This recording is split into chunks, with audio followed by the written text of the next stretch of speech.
Tak puas pada pencapaian prestasi di bangku sekolah, Dik Doang melanjutkan kuliahnya di Institut Kesenian Jakarta, jurusan desain grafis spesifikasi cover album dan poster. Dari situ karirnya di dunia seni terus berkembang. Menjadi penyanyi, presenter, bintang iklan, pembawa acara televisi, dengan sederet prestasi, pernah juga ia jalani sebelum akhirnya ia menemukan Tuhan yang masuk sangat dalam di kehidupannya. Ketika aku lulus dari IKJ, aku bekerja sebagai desain grafis cover kaset. Gigi, Indra Lesmana, Anggun C. Sasmi, Iwan Fals, Gong 2000, Trioli Bells, Atik Sibi, diantaranya lah. Kami hidup di situ.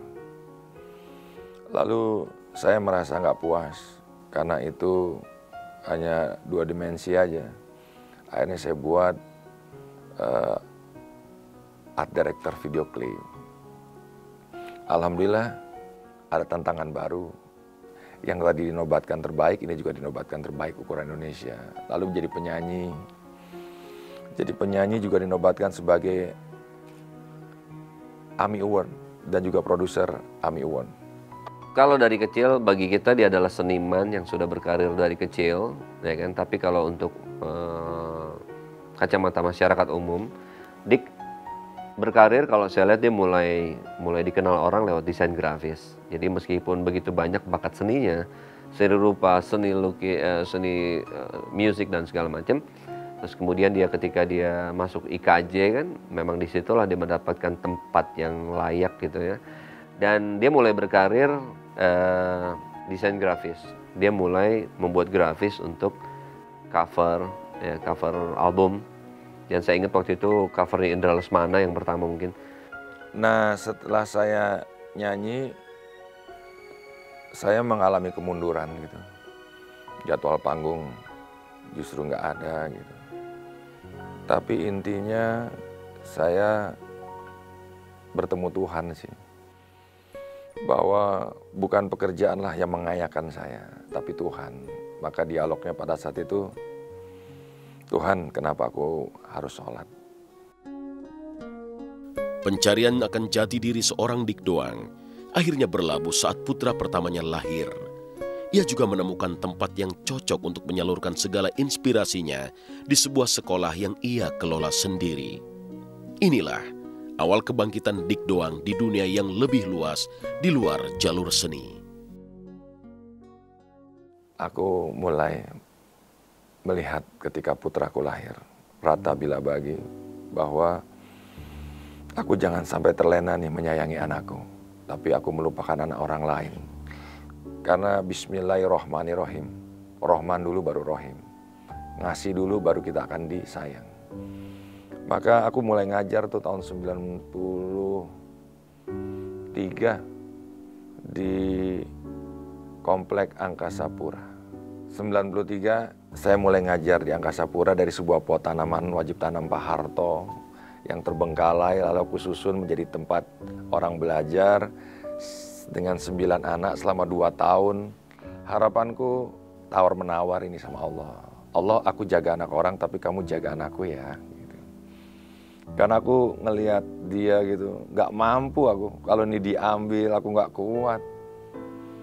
Setiap dia tidur, dia ngiler.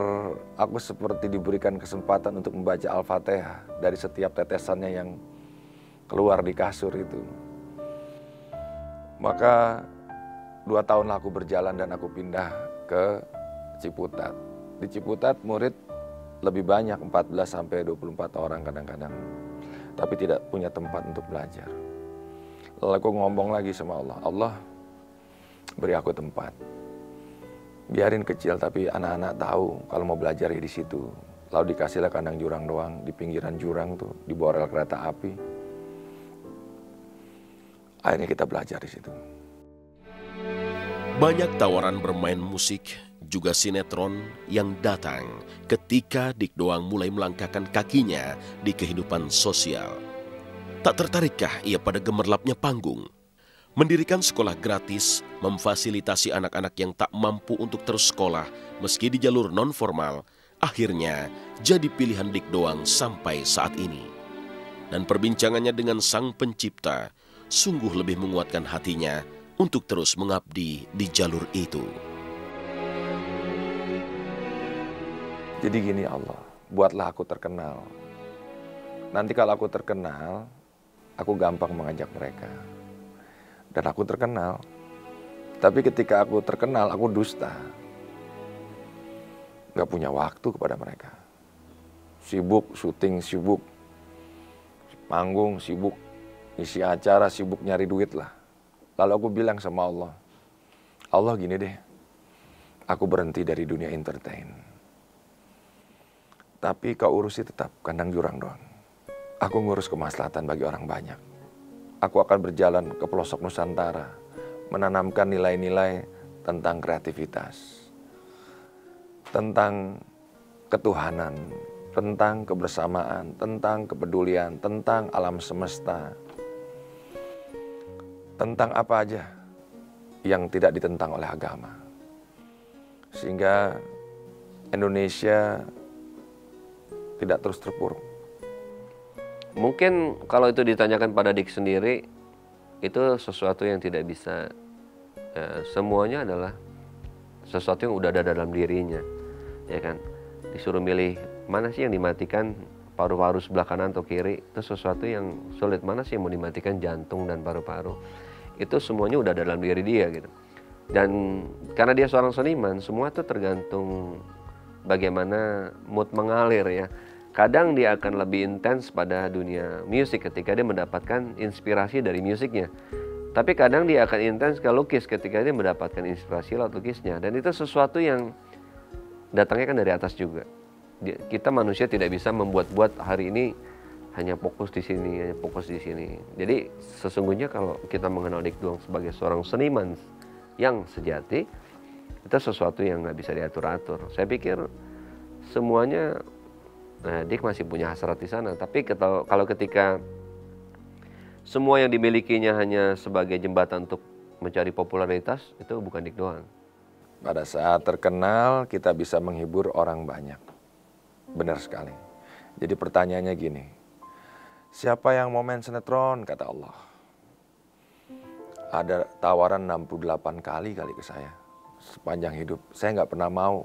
Kenapa? Karena banyak yang mau gitu loh. Lalu saat itu film Mati Suri, Allah naikin lagi pertanyaannya kepada para artis. Siapa yang mau main film? Lebih dari 5, kurang dari 10 saya menolak juga. Kenapa? Karena banyak yang mau, malah siap nggak dibayar. Cuma pertanyaannya, Allah, apa bedanya aku dengan dia? Siapa itu dia? Suster ngesot? Pocong? Kuntilanak? Mereka juga mau main film. Oh gitu, ya udah. Lalu Allah nanya lagi, siapa artis-artis yang mau bikin sekolah gratis, nggak dibayar, perjuangin sendiri? Aku lihat nggak ada yang jawab. Aku deh ya Allah. Kalau sekarang Dik Doang punya kemampuan lebih untuk bernyanyi, mencipta lagu, sekaligus memberi motivasi dan inspirasi bagi banyak orang lewat karya-karyanya, ia percaya itulah yang disebut karunia. Ilmu kan bisa mendengar, bisa melihat.